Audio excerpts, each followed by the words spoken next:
Boa noite. Estão todos na berlinda, o executivo, o legislativo e o judiciário.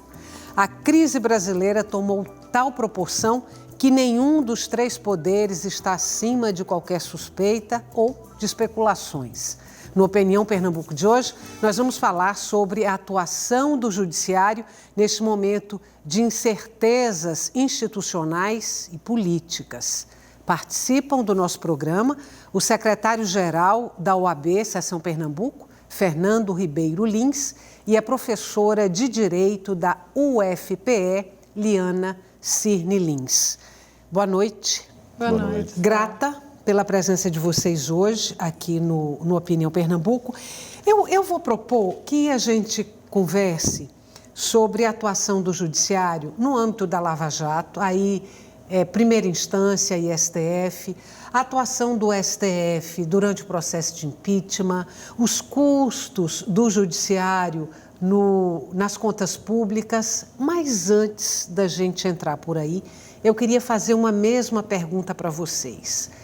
Qual o papel do judiciário num momento de crise como esse que a gente está vivendo no Brasil? Eu vou começar com você, Fernando. Estela, obrigado pelo convite e boa noite a vocês, aos espectadores. Mas a nossa convicção, né, que o judiciário, que pede alguns percalços que temos verificado, tem se posicionado com bastante firmeza. Uhum. Né? A gente verifica que alguns ministros até anunciam de forma excessiva, né, mas as decisões são decisões sólidas, que muitas delas quando são decididas por um ministro, depois de levado ao plenário, são confirmadas. Você está falando aí do STF. Exatamente, uhum. Exatamente. Então, assim, a convicção nossa é que realmente, para a gente estabelecer a consolidação da democracia, a gente tem que ter esse papel. Muitas vezes até o Supremo ele tem sido coadjuvante, mas as decisões dele, a gente acredita que têm sido corretas. Né? E papel estratégico nesse momento? Não tenha dúvida quanto a isso. Né? O Poder Judiciário, que é um poder extremamente importante na consolidação da democracia, né? Quando ocorre a falta do Poder Executivo, do Poder Legislativo, o Poder Judiciário tem que estar presente. Né? Liana. Boa noite, Estela. Boa noite a todos e todas que estão em casa. A sua pergunta ela é muito importante e ela foi muito bem elaborada. Qual é o papel do Judiciário no momento de crise? Acho que o papel do Judiciário tem que ser o mesmo em qualquer momento. Uhum. Sob pena de o próprio Judiciário se transformar em mais um fator da crise política. Então, eu tenho uma leitura diferente da do Fernando, porque eu entendo que o Judiciário brasileiro assumiu um protagonismo político que é de todo indesejado. Quando a gente pensa na separação de poderes, a gente pensa na separação de poderes com uma leitura, obviamente, que não é aquela de Montesquieu, em que a separação entre os poderes é rígida, até porque no Estado constitucional, ao judiciário cabe julgar direitos fundamentais de cunho constitucional. Isso vai exigir um papel mais proativo do juiz, sim. Então, esse é um dado. O outro dado é que o judiciário, dos três poderes, é o que não tem legitimidade democrática diretamente conferida pelo povo. Uhum. Há um déficit de legitimidade democrática. E é muito preocupante quando os juízes não têm autoconsciência desse déficit de legitimação democrática e quando eles não têm autocontenção. Então, por exemplo, manifestação excessiva, ela pode ser um problema de uma gafe institucional apenas.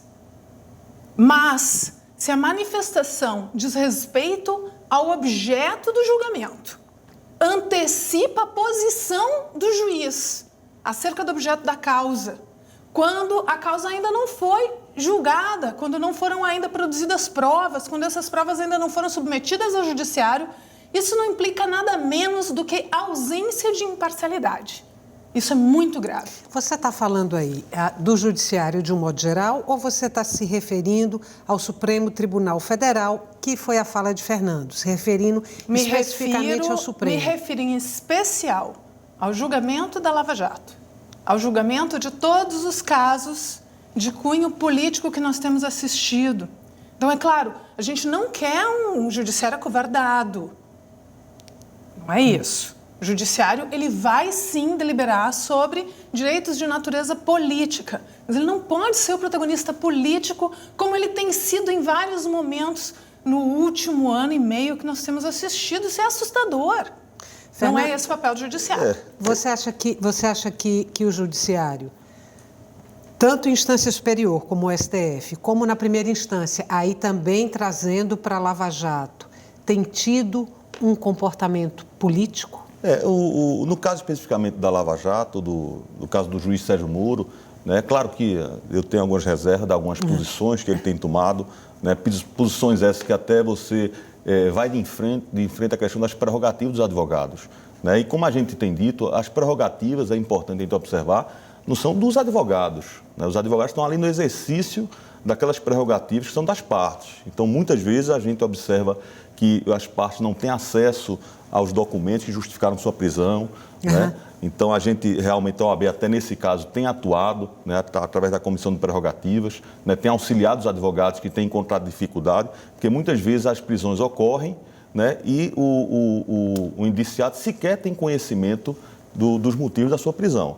Né? Mas o que também a gente observa é que, no caso do juiz Sérgio Moro, né, muitas decisões delas são confirmadas no Tribunal Regional Federal da região, né, e até mesmo nos tribunais superiores. Então, a gente sabe que é uma situação muito difícil você bater de frente com esse tipo de esquema de corrupção, mas é importante, né, que o juiz também tenha exatamente essa disposição para que não se enfraqueça diante exatamente de algumas dificuldades. A gente sabe que algumas autoridades que têm uma certa influência, né, e até mesmo em ambientes do próprio Poder Judiciário.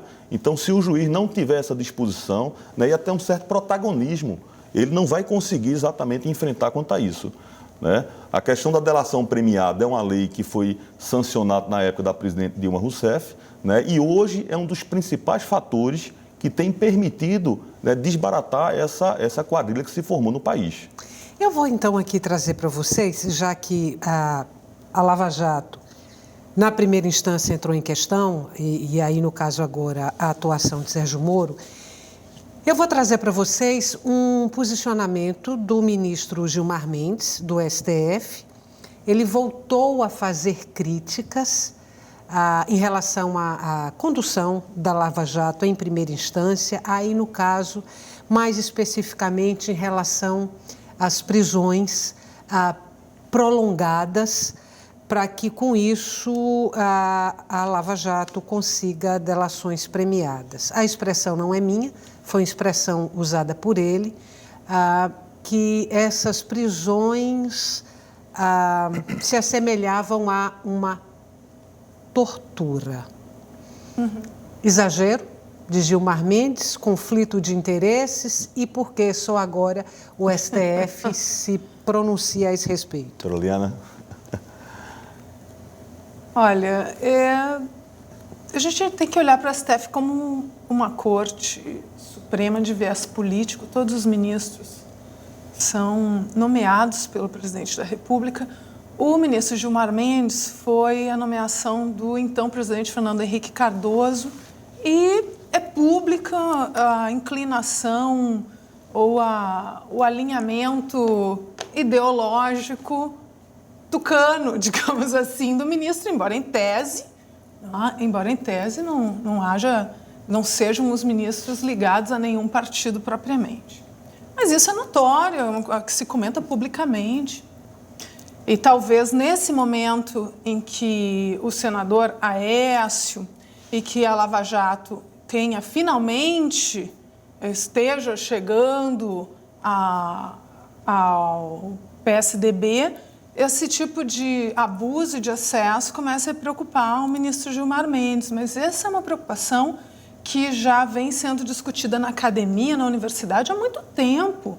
A professora Frânio da Silva Jardim faz várias denúncias a respeito dos excessos das delações, já vinha chamando essas delações de excessivas, abusivas, já vinha questionando o desrespeito ao procedimento estabelecido pela lei da delação premiada. Então, isso é muito importante, procedimento é uma linha divisória. Então, nortear-se pelo procedimento legal ou se afastar do procedimento previsto pela lei é uma grande linha divisória. Então, por exemplo, quando a gente fala, novamente, né, falando do juiz Sérgio Moro, a gente vai ficar oscilando entre algumas figuras, né? O doutor Fernando comentou que as decisões dele costumeiramente eram confirmadas pelo STF, mas algumas das mais importantes não. Como, por exemplo, a decisão que determinou a escuta ilegal da presidenta Dilma e do ex-presidente Lula, e que foi, inclusive, de imediato tornada pública e divulgada pelos meios de comunicação de massa. Isso é uma coisa que é importante comentar, porque o ministro Teori, posteriormente, considerou ilegal a decisão do juiz e fez uma reprimenda ao juiz Sérgio Moro, que depois fez um pedido de desculpas ao STF, até uma forma de manifestação judicial que não existe nos códigos de processo. Pedido de desculpas, isso não existe. Mas a reprimenda foi pelo uso político de algo que deveria ser prova. Prova tem uma finalidade. A gente produz prova no processo e a sujeita ao contraditório para a gente poder, ao final, chegar à descoberta dos fatos mais próximo possível de como eles ocorreram. O que aconteceu naquele exemplo deixa muito evidente o desvirtuamento do judiciário para fins político-partidários. A prova não foi utilizada como prova no processo. Ela foi utilizada para criar um escândalo político de dimensões gigantescas. Aliás, naquele dia eu estava em São Paulo, eu não consegui, exatamente no dia a gente tinha um fórum de processo, eu não consegui sair do aeroporto e ir para o hotel, porque simplesmente no mesmo dia que o juiz Sérgio Moro liberou os áudios para a Rede Globo, simplesmente a Paulista foi tomada, o trânsito de São Paulo parou, foi uma comoção total. Então, aquilo foi um uso político de algo que não teve finalidade probatória. Isso é muito grave. Por quê? Porque implica subverter a função do judiciário e dar uma outra finalidade para a instituição. Fernando, você acha que... Desculpa, não pode falar. A gente observa também o seguinte, qualquer tipo de excesso realmente não deve ser mantida, claro. Realmente deve ser revogada. Agora, recentemente, a gente viu que houve um vazamento de uma escuta telefônica a respeito do Roberto Azevedo, né? Que é o jornalista Reinaldo Azevedo, da revista Veja. Também, Veja você que até o uso político também foi feito, também foi explorado.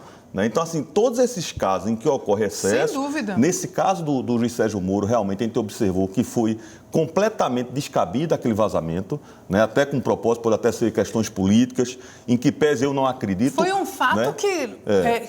Foi um dos fatos mais relevantes do contexto pré-impeachment. Mas qualquer tipo de vazamento, quando ele realmente não tem esse fim, a prova ela é produzida para ser utilizada no processo. Exatamente. Né? Então, nesse caso do jornalista, veja você que era exatamente uma informação reservada, não era? E simplesmente foi revelada. Mas é interessante que nesse caso, Reinaldo Azevedo, não houve dissenso. Todo mundo disse, olha, é ilícito. É ilícito. Inclusive os antagonistas políticos dele. Mas se comenta até que o propósito foi até do Ministério Público Federal, né? Uma vez que é um grande crítico, o jornalista é um grande crítico do Ministério Público. Né? Então, assim, qualquer tipo de excesso, realmente, a gente também observa o Supremo, quando o ministro Gilmar excede nos comentários, né? Que o propósito, não tem exatamente tanto propósito, tantos comentários. Na verdade, ele no mínimo, coloca em xeque a imparcialidade dele para julgar. É verdade, qualquer jogador. Você está falando agora de Gilmar Mendes. De Gilmar, de Sérgio Moro. Me parece que todos esses juízes que estão no epicentro da crise política, isso é danoso. Então, eu acho interessante que... Veja as capas da revista antes do depoimento pessoal do ex-presidente Lula junto ao juiz Sérgio Moro. Colocaram os dois num ringue, disputando. Juiz não é antagonista da parte. Mas a revista vai colocar sempre dessa forma. É a forma dela popular. vender. Se o juiz vai para as redes sociais e faz um vídeo pedindo apoio, obviamente que ele está desbordando as suas funções.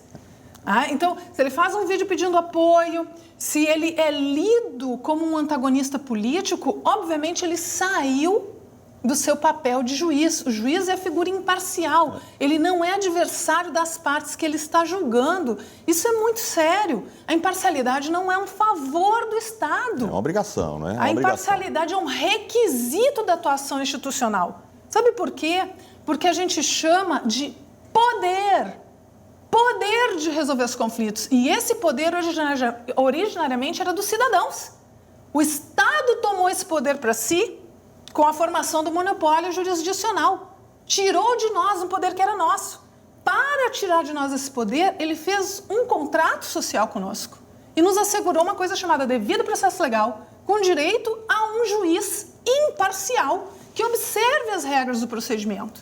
Quando essas regras são desrespeitadas, esse contrato social foi desrespeitado. Então, a gente tem que se indagar. O Estado tem direito de julgar. Se ele não cumpre os requisitos mínimos da jurisdição, a começar pela imparcialidade, quem, independente de simpatias políticas, quem gostaria de ser julgado por um juiz que não é imparcial? Aqui a gente faz um intervalo curto, volta daqui a pouquinho, não saia daí. O tema de hoje do Opinião Pernambuco é a atuação do Judiciário brasileiro. A gente volta já.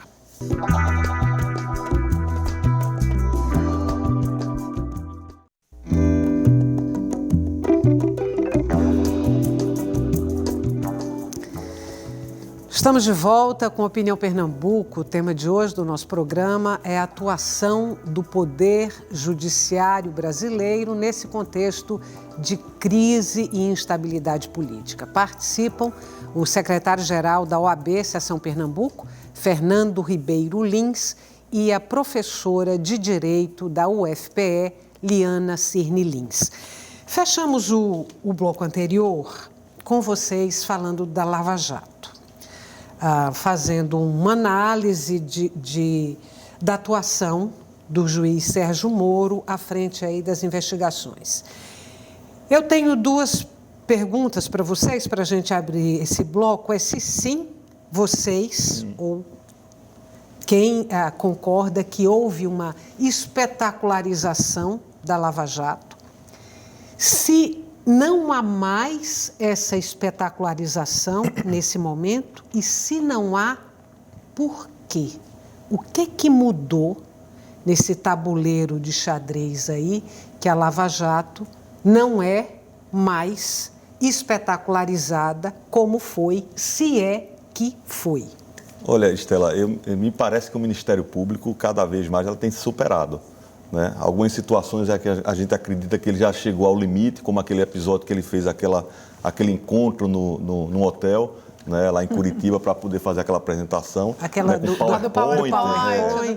Então é uma coisa assim que surpreende. As convicções. Né? A gente espera, claro, o Ministério Público atuante e tudo, mas jamais exatamente dessa forma, querendo ser uma verdadeira novela, quer criar essa aparência. Né? Então, assim, eu acredito que realmente o Ministério Público não tem limites quanto a esse tipo de exposição excessiva, né? Não contribui absolutamente nada. Eu acho que se fizesse um trabalho até um pouco mais sereno, né? Um pouco mais de calma, porque a gente sabe que pessoas que podem ser acusadas, né? E com o decorrer do processo pode ser verificada a inocência dessa pessoa. Né? E quando a gente ocorre essa exposição excessiva, é muito difícil, né? No futuro, ocorrendo a inocência dela, né, você conseguir que essa pessoa tenha a sua imagem restaurada. Né? Então, eu acho muito difícil. Né? Espero que o Ministério Público tenha um pouco mais de senso, né? Um pouco mais de cautela. A operação foi prejudicada ali, na sua opinião? Acredito que foi, sim. De alguma forma, fragilizada? Acredito que sim. Esse tipo de exposição não contribui absolutamente nada. Né? Até mesmo para a colheita de provas.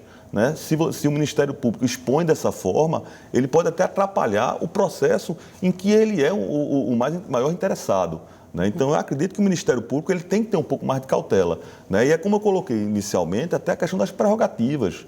O Ministério Público ele faz o processo, o inquérito, né? Às vezes até internamente, começa a fazer a investigação internamente, que não dá acesso ao investigado e muito menos seus advogados, né, a saber realmente qual é o motivo daquela investigação, né? Então, realmente são excessos que não justificam e não contribuem absolutamente nada para a investigação. Espetacularização, sim ou não? Sim, com certeza absoluta. Mudou alguma coisa de algum tempo para cá? Bom, a gente não viu o mesmo espetáculo com a absolvição da esposa do Eduardo Cunha. Mas vamos voltar um pouquinho antes. Claro que houve uma espetacularização do judiciário. E é por isso a minha revolta. Essa não é a finalidade do judiciário. A instituição do judiciário tem que ser respeitada. Quem quer fazer política tem que se candidatar e disputar o voto popular. O judiciário não é para fazer política como ele tem sido utilizado para fazer política.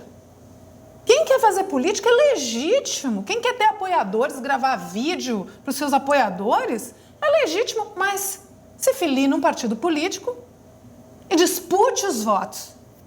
Usar o judiciário para fazer política, como tem acontecido, é desvirtuar a nobre finalidade da instituição do judiciário. O judiciário é importante quando há um equilíbrio democrático entre as instituições. Isso tem sido rompido. A gente nunca viu o judiciário ser tão utilizado para manobras político-partidárias como recentemente. Por isso que eu digo, é muito ruim o judiciário estar protagonizando a crise política no país. Isso é muito ruim. Óbvio que houve espetacularização dos processos. Óbvio que houve. Então, inclusive, recentemente, na tomada de depoimento do ex-presidente Lula, o juiz Sérgio Moro fez uma série de perguntas de teor político que não guardavam pertinência com o objeto da causa, que não tinham relação com o objeto da causa. E o ex-presidente Lula, diversas vezes, falava que havia uma relação direta entre as capas das revistas, Veja, Isto É, não sei, e o andamento do processo da Lava Jato. Então, nos parece que o objetivo do processo não é a persecução, a realização em contraditório de provas para o desvelamento dos fatos conforme o mais próximo da realidade. Mas justamente criar crise política. Olha só, a gente está aqui na primeira instância, Lava Jato na primeira instância. Vamos para a Lava Jato no STF, no Supremo Tribunal Federal. E aí eu vou pedir para você, Fernando, explicar aí a atuação da Procuradoria-Geral da República. Estou pegando agora o caso do inquérito aberto contra o presidente Michel Temer, o ministro Fachin, aceitando aí, acolhendo uma demanda do Procurador-Geral da República.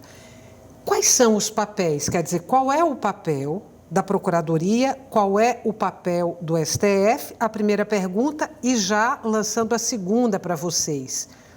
Se a essas alturas do campeonato ter no colo um inquérito onde o presidente da República é acusado de formação de quadrilha, tentativa de obstrução à justiça e corrupção, se é uma bomba no colo do STF. Olha, Estela, eu acho que a primeira coisa que a gente tem que ter em mente é o seguinte: qualquer pessoa, seja ele da pessoa mais simples ao presidente da República, ela está sujeita à investigação, né? Está sujeito à questão dos inquéritos que o Ministério Público pode promover. Sem dúvida. Né? Então, isso é a primeira coisa que a gente tem que ter em mente, porque quem quer que seja e chega aos cargos mais altos da República, né, tem que ter essa convicção.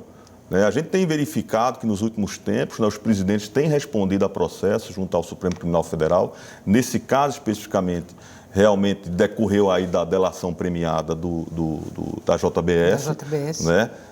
Claro, a gente verificou que existem algumas críticas que até preocupam, né, o fato da JBS conseguir fazer essa delação premiada e um empresário, né, por mais que ele tenha conseguido desbaratar com essa delação, não um esquema realmente tráfico de influência, tudo, né? Como você verificava que realmente havia um tráfico de influência, um empresário com certo poder econômico, né? Conseguia favores que os outros não conseguiam. Né? Então, é muito importante você ter exatamente essa convicção que qualquer pessoa está sujeito a isso. Agora, por outro lado também, o que me preocupa é o fato de você ter uma situação como essa, em que o empresário faz uma delação premiada, né? Paga uma multa, né? No dia seguinte se descobre que ele fez uma operação em dólares tendo um grande retorno econômico. Pagando né? a multa com esse dinheiro. Exatamente. O valor que ele conseguiu, que ele lucrou nesse episódio, vai ser o valor da multa. Né? E simplesmente no dia seguinte ele vai embora para Nova York, né? Não vai pagar um único dia de cadeia, não usa uma tornozeleira eletrônica, né? Vai usufruir do dinheiro.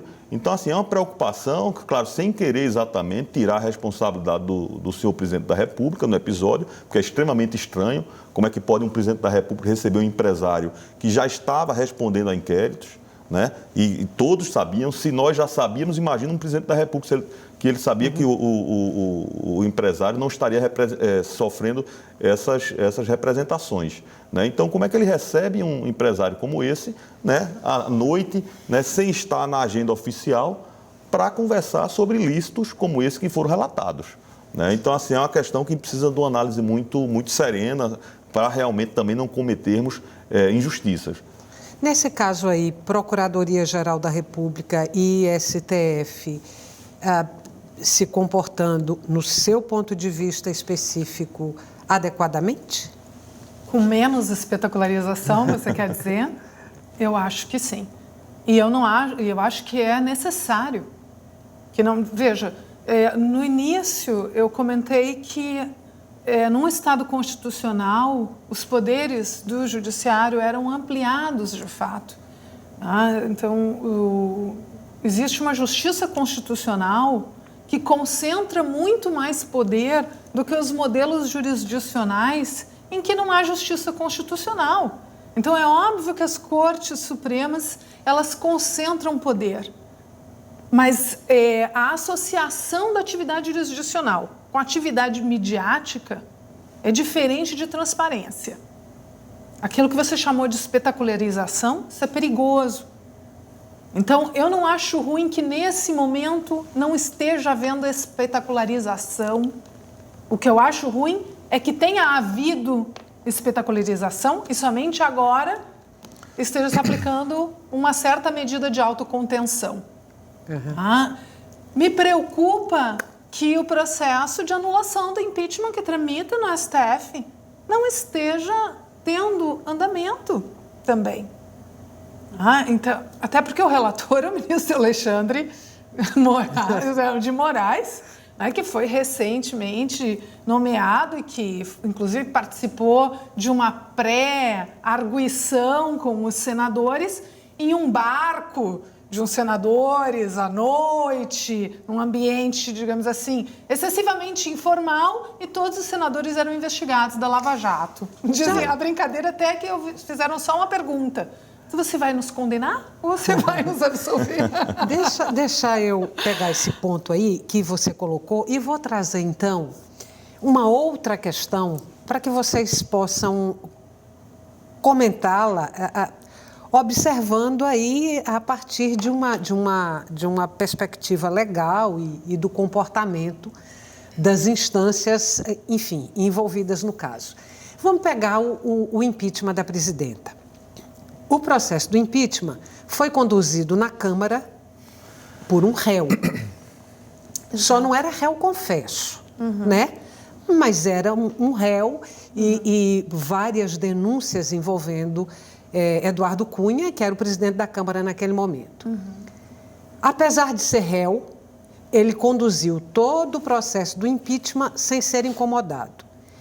Impeachment aprovado, aí o Supremo Tribunal Federal entrou em ação e afastou Eduardo Cunha. Me expliquem. Olha, Stella, eu sou do tipo que eu não acredito também nessa... que a engrenagem esteja tão bem preparada para conseguir... Azeitada. Exatamente. Né?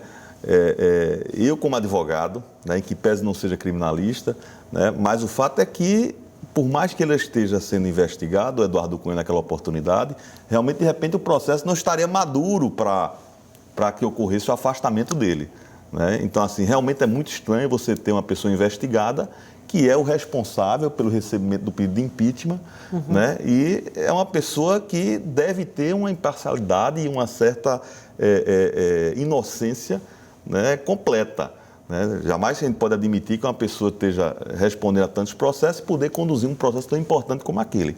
Mas também a gente não pode exatamente antecipar já a pena, né? Só pelo fato dele estar sendo investigado, ele já estaria sendo condenado, né? Então, assim, eu acredito que, particularmente, realmente o Supremo fez o correto em afastá-lo, tudo, mas também acredito que não foi uma coisa orquestrada para que tão logo ocorresse o afastamento da presidente, ele também fosse afastado, né? Então, eu, particularmente, não acredito tudo, mas também concordo com você. Jamais poderia exatamente uma pessoa como aquela estar à frente de um poder tão importante, né?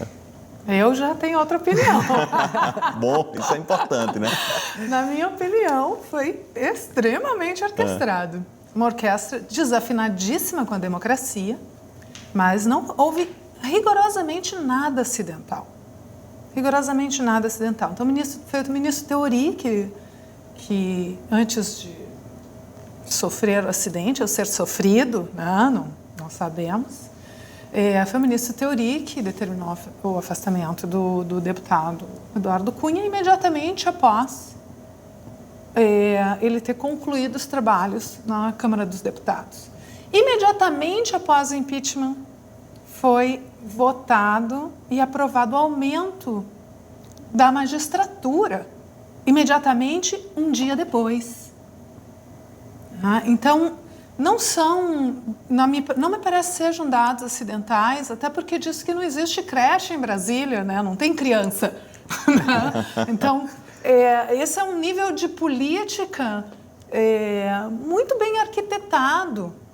Então, foram vários... E a gente teve, logo depois do impeachment, a gente teve a divulgação da conversa do Romero Jucá, em que parecia um script de como as coisas iriam se suceder no impeachment e pós-impeachment, inclusive descrevendo o que iria acontecer com Aécio, descrevendo... É um roteiro. Então, não me parece que tenha sido nada acidental. A teoria da conspiração, né? Mas com certeza houve uma conspiração contra sim, sempre vai haver. Eu estudei o processo de impeachment com... da presidente Dilma. Da presidente Dilma, certo. Da presidenta Dilma. Me tomou muito tempo esse estudo no ano passado, porque eram muitas as peças. Então, eu acompanhei e procurei estudar, inclusive do ponto de vista processual, detalhes, assim, por exemplo, a recusa de que a defesa produzisse prova pericial, etc. Eu vou ter que te interromper, porque eu vou ter que chamar um intervalo. Aí, no próximo bloco, você conclui esse raciocínio que eu estou interrompendo agora e a gente continua a entrevista. Mais um intervalo curto, a gente volta daqui a pouco.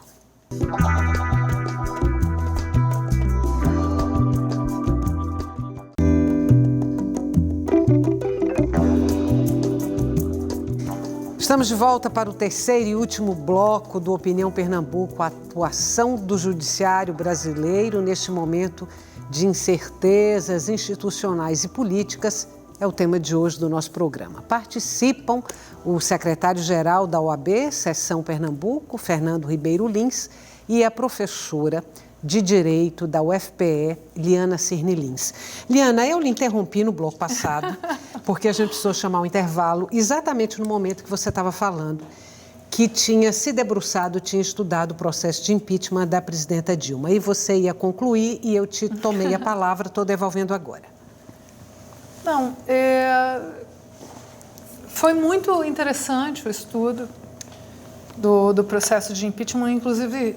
E me parece, principalmente do ponto de vista processual, estou convencida da quantidade enorme de nulidades processuais que aconteceram ao longo do processo e que não houve qualquer crime de responsabilidade. Ali a gente viu o que foram as sessões de julgamento, tanto na Câmara dos Deputados. A Câmara dos Deputados é uma situação que envergonhou o Brasil inteiro, aquele circo de horrores, que foram aquelas manifestações ao arrepio, inclusive, do que estava sendo julgado. No Senado, o processo foi tratado com mais solenidade, até porque eles avaliaram o quanto a imagem do Legislativo tinha ficado danificada com aquela sessão da Câmara dos Deputados. Internacionalmente, nós viramos motivos de piada.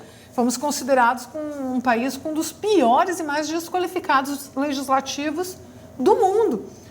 E o Senado tratou do assunto com mais seriedade, estabeleceu uma comissão especial de impeachment, em que houve debates de elevada qualidade. Eu estou convencida de que não houve crime, e o parecer, a perícia técnica do Senado confirmou que não tinha havido crime de responsabilidade, que não tinha havido pedalada, etc. O doutor Fernando tem uma opinião diferente. Eu li na oportunidade de parecer do Ministério Público, parecer esse aprovado, se não me engano, até unanimidade no Tribunal de Contas da União, né? Ou seja, é um tribunal composto por ministros escolhidos, até ministros escolhidos nos últimos governos do Lula e da Dilma, né? Me parece realmente estar muito bem fundamentado tudo, até foi um dos motivos que conduziu a OAB a requerer realmente o processo de impeachment contra a presidente Dilma, porque para mim estava caracterizado realmente o crime de responsabilidade, né? É importante, como eu já disse, que realmente qualquer autoridade esteja ciente de que está sujeito às leis, como nós que não temos cargos públicos, né? Então, para mim, o Tribunal de Contas, nesse caso, atuou de forma realmente exemplar. A questão da Câmara dos Deputados, aí a população tem os políticos que escolhem, né? Daí a gente ter visto aquela situação até meio constrangedora. É bom lembrar que a maior parte ali não estava lá por força do voto, e sim por causa do nosso sistema eleitoral. É verdade. Quando a gente diz, a população votou. Não. Não, aquelas pessoas ali, poucas que foram de fato eleitas. Mas a gente verifica algumas figuras folclóricas. O nosso sistema político eleitoral precisa sofrer uma algumas reforma. Figuras folclóricas que até chegam realmente com votações extraordinárias, né? E chegam num momento como esse, né? Tem um papel realmente, vamos dizer assim, até ridículo. Eu vou propor para vocês, para a gente correr aqui um pouquinho, porque o tempo está acabando. Eu vou pegar aí as falas de vocês em cima do processo de impeachment e a votação na Câmara e tal, e vou trazer aqui. É uma fala de um professor de Ciências Políticas da Unicamp, ele é Frederico Almeida, que ele diz o seguinte: temos um processo de ruptura democrática, o impeachment, que serviu como golpe parlamentar, em grande parte alimentado por uma estratégia judicial de desestabilização política. É a fala dele. E aí, ele faz uma comparação, pega o comportamento do STF durante esse período aí, esse processo de impeachment da presidenta Dilma, o ano passado, e faz uma comparação com o comportamento do STF em 64, com o golpe de 64.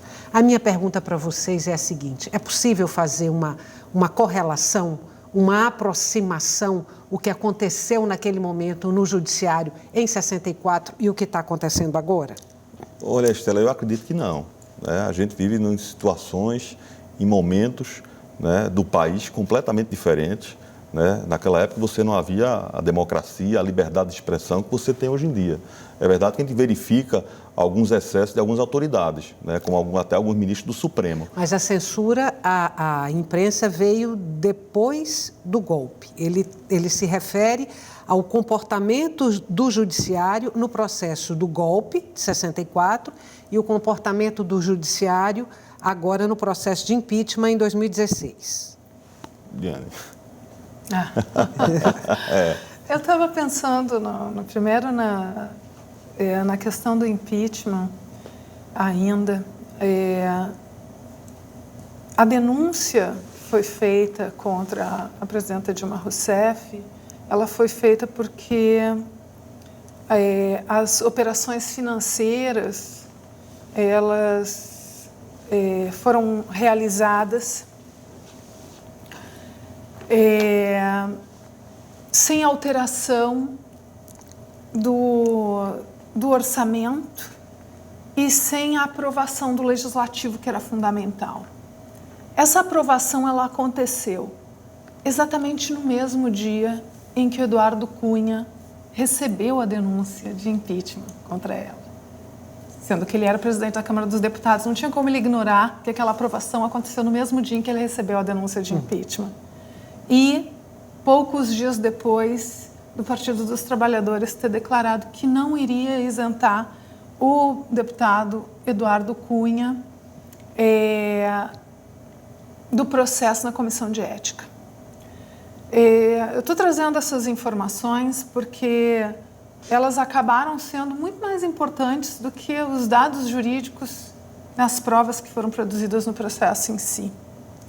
Isso preocupa. Em relação à frase do professor, eu concordo em parte, acho que é um pouco exagerado, eu acho também que a gente está vivendo um momento político diferente, mas me preocupa muitíssimo a participação do judiciário, tanto por protagonismo quanto por omissão.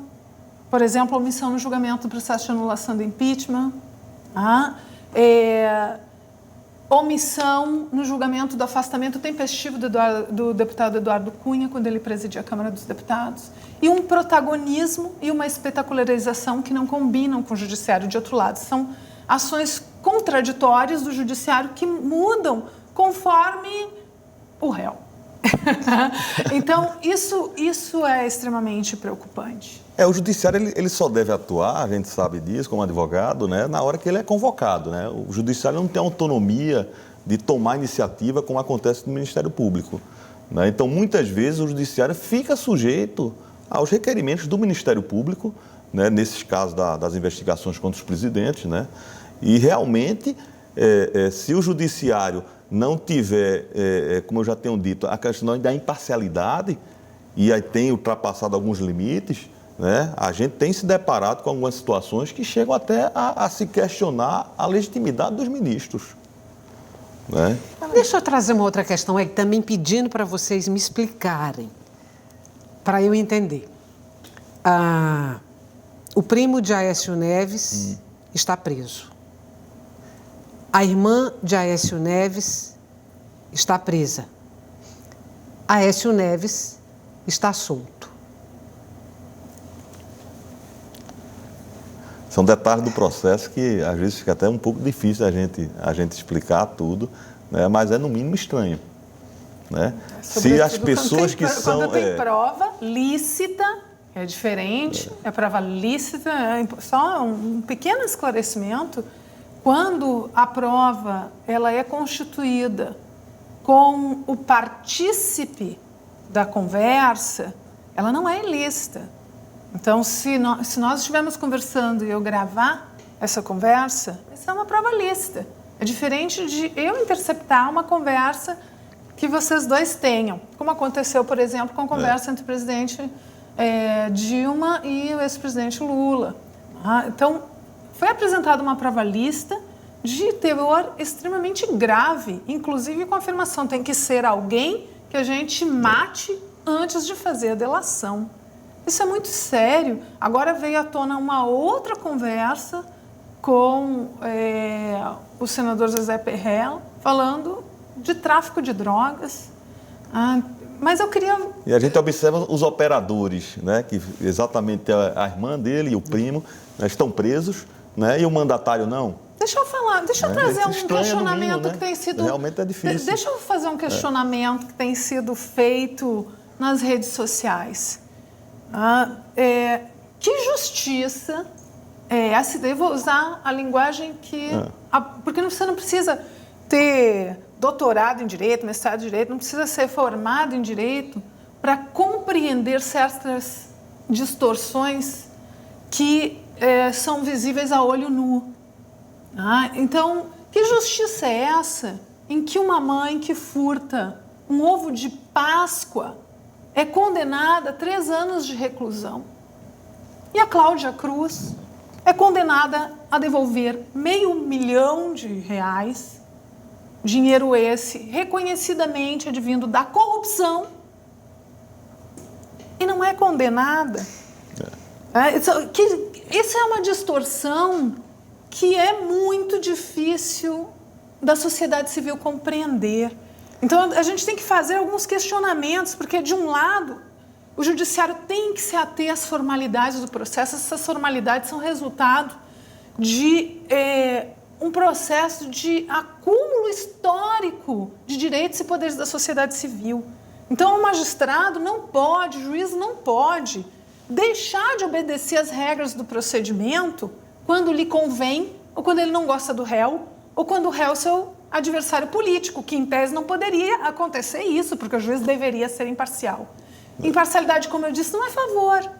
Imparcialidade é o requisito, o pressuposto processual para o Estado juiz estar em condições de julgar. Então, até um e de outro lado, que judiciário é esse que encarcera a população periférica, e em especial a juventude negra, com critérios tão radicalmente diferentes, como, por exemplo, um pequeno traficante ser apreendido com 37 gramas de pasta base de cocaína e ser condenado, e um helicóptero com meia tonelada de cocaína ser descoberto até hoje, com todas as evidências. Simplesmente não há uma decisão condenatória ainda. Fernando quer responder, que justiça é essa? Não, e a questão da autoridade, seja ela a própria justiça ou até o Ministério Público, né, da mesma forma, fazendo um complemento que a Toroliane estava colocando, né, a gente também não entende como é que exatamente o empresário, como esse caso da JBS, consegue se livrar de uma forma tão tranquila, né, no dia seguinte, pegar seu aviãozinho, seu jatinho e ir para Nova York. Com um acordo de delação premiada que foi feito Exatamente. Sem processo. Então, a população não entende uma situação como essa. Como é que exatamente uma pessoa simples é de imediato carcerada, né, e ele consegue morar fora do país agora, depois de um episódio ter deixado o país de tão polvorosa. Né? Então, realmente, seja ele o Poder Judiciário, seja o Ministério Público, seja qualquer autoridade, né, é importante a cautela, né, e que possa exatamente ter um procedimento linear, seja ele quem for. Né? Na próxima terça-feira começa o julgamento no Tribunal Superior Eleitoral do processo que pede a cassação da chapa Dilma Temer. Para a gente terminar, acho que essa vai ser a última pergunta do programa. Que expectativas vocês guardam em relação ao julgamento desse processo e se acreditam que sim, vai ser pedido vistas de processo, não é assim que chama? Vista dos não é isso? Exatamente. Vista dos autos. A gente aprende um princípio no colégio, né, que o acessório segue o principal. Né? Então, nesse caso, não há como se admitir, se ocorrer a cassação da presidente, do mandato da presidente, tudo, que aí são os direitos políticos dela, não há como também não ser cassado o presidente Temer. Né? Ele, da mesma forma que a presidente, que era a cabeça de chapa, ele se favoreceu das doações. Sem dúvida. Se são consideradas ilícitas, evidentemente que ele tem que sofrer as consequências. A sua expectativa é que a chapa seja cassada? Sim, exata. Essa é a minha expectativa. Liana. Na terça-feira vai haver também o julgamento do juiz Sérgio Moro, junto ao Conselho, ao CNJ, no Conselho Nacional de Justiça, que seria um órgão de controle externo, deveria funcionar como um órgão de controle externo do judiciário, mas que de fato assim não funciona. E eu achei interessante nós acompanharmos. Eu tenho convicção de que nesse caso não vai haver nenhum tipo de reprimenda, mas é interessante nós sabermos. O tempo acabou. A gente nem tocou num dos pontos da entrevista, que seria os custos do judiciário nas contas públicas. A gente pode fazer um programa só sobre isso depois. Hoje não dá mais, infelizmente.